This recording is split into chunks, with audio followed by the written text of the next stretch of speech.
नमस्कार। आज मैं एक ऐसा प्रयोग लेके आई हूँ आपके लिए, जो आपके लिए बहुत यूज़फुल रहने वाला है। आप लोग इसको सीरियसली नहीं देखते, लेकिन मैं फिर भी बताती रहती हूँ।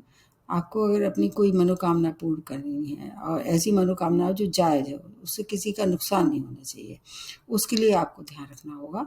आपका मतलब कोई भी दिन चुन लेते हैं, मतलब मैं जहाँ तक समझती हूँ कि सब दिन वैसे तो शुभ होते हैं, लेकिन अगर आपकी जो मनोकामना है, अगर उस दिन से रिलेटेड, जैसे मान लीजिए शादी के लिए तो बृहस्पति का दिन चुनते हैं, शुक्र का दिन चुनते हैं। अगर मान लीजिए कैरियर से रिलेटेड है, शनिवार का दिन चुनते हैं। और उसमें एक बात का और ध्यान रखना है कि अभिजीत मुहूर्त का भी आपको उसमें शामिल कर लेना है। अभिजीत मुहूर्त क्या होता है, लगभग 11:30-12 बजे के से लेके 1 बजे तक दिन के रहता है, रोज़, केवल बुधवार को छोड़ के। उस दिन बुधवार के दिन वो राहु काल होता है, इसलिए अगर हो सके तो बुधवार को अवॉइड कर दें, बाकी शेष दिन आप ले सकते हैं। उनको उस दिन क्या करना है, एक चौकोर पीले रंग का कागज़ लेना है आपको, छोटा-सा।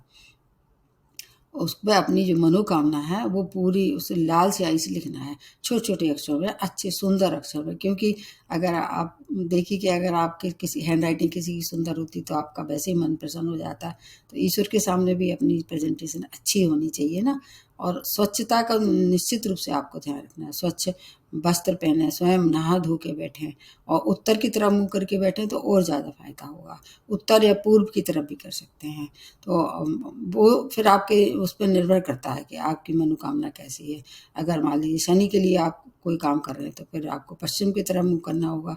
इसके लिए आपको पिछली वीडियो में थोड़ा-सा आपको जाना पड़ेगा मेरे। और वो जो कागज़ आपने जिस पे मनोकामना लिखी है, आपके घर में जो भी मूर्ति हो, जिस भगवान की भी हो, अगर गणेश जी की हो तो सबसे उत्तम है। अगर गणेश जी की नहीं भी हो, जो भी हो, उस मूर्ति के सामने उसको रख देना है और फिर वहीं बैठ के थोड़ी देर प्रार्थना करके अपनी मनोकामना पूर्ण करने के लिए उनकी अपनी मतलब उनकी कृपा आपको चाहिए है, ऐसा प्रार्थना कीजिए। ये जो प्रयोग है आपको महीने में 4 दिन निश्चित समय, निश्चित दिन और मतलब नहा धो के और अच्छे मन से आस्था के साथ करना है। मेरा ऐसा विश्वास है कि ये जो मैं बताने वाली हूँ प्रयोग, उससे आपको बहुत सारा लाभ होगा। तो करके देखिए और फिर मेरे को अगर कुछ फ़ायदा हो तो मेरे को मेल ज़रूर कीजिए। धन्यवाद।